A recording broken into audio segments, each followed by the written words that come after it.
Hey, Steve from Gym Hub. I hope you're well. As a fitness business owner myself, I'm always looking for opportunities to connect with other gym owners, share my experience, and try and learn from them as well, seeing what's working in terms of lead generation, seeing what they're doing to retain good staff and sort of just optimize business overall. And I wanted to share today a conversation I had over chat with a really competent fitness business owner who said that at the moment, doesn't really want to focus on lead generation or growing, but instead just wants to focus on retention.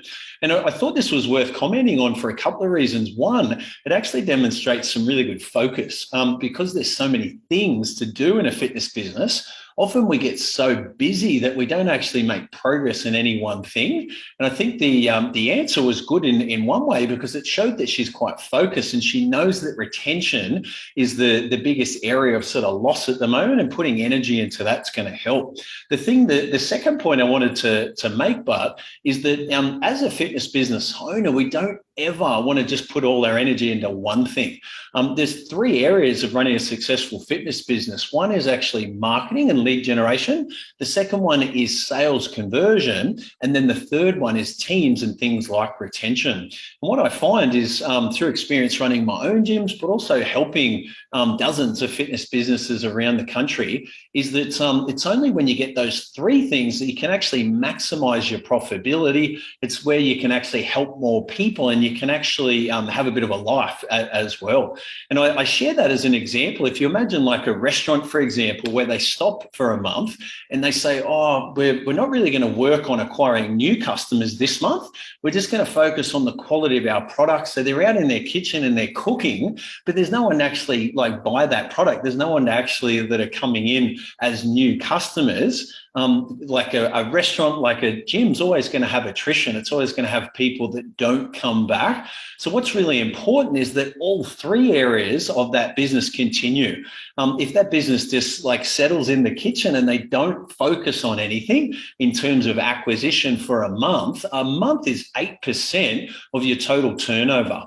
And if you look at fitness businesses, when we do this like annually, where we go through P&Ls, some fitness businesses only make like a 30% profit in their total margin. So 1 month, if you stop marketing, 1 month, if you stop acquiring new members because you're focused on other things, what that means is a loss of up to 8% of your turnover and potentially of your profit at the end of the year.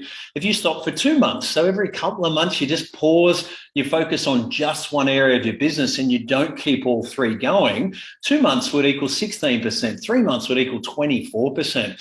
So it's an interesting one. I think we sometimes get to it at the end of a financial year and we go, man, what's happened there? There's so many hours, so much effort, so many outgoings, yet there's not a great deal of profitability here. But if you actually go back and look at the stop-start marketing technique, you look at the fact that, January, February, we did really well. And then March, we didn't really want to do any lead generation and acquire new members. We just wanted to focus on retention. And then we come back and then April and May and June, we went really aggressively and we made some good money and we helped some more members. But then we decided in July, we just kind of focus. So you can see this kind of technique. It's not that uncommon. And I wanted to share the video because I think it's really normal for gym owners to want to simplify.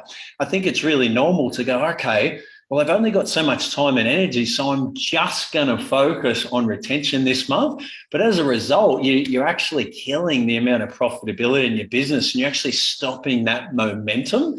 1 month out of 12, if you don't actually acquire new members and you don't keep the momentum going around marketing, is as much as 8% down in terms of your revenue. What I find in a fitness business is it's quite predictable. So expenses are things like rent and wages, and they actually are a set amount every single year. What you'll find is once you get up to a certain threshold, the amount of money you make after that, a large chunk of that is actually profitability.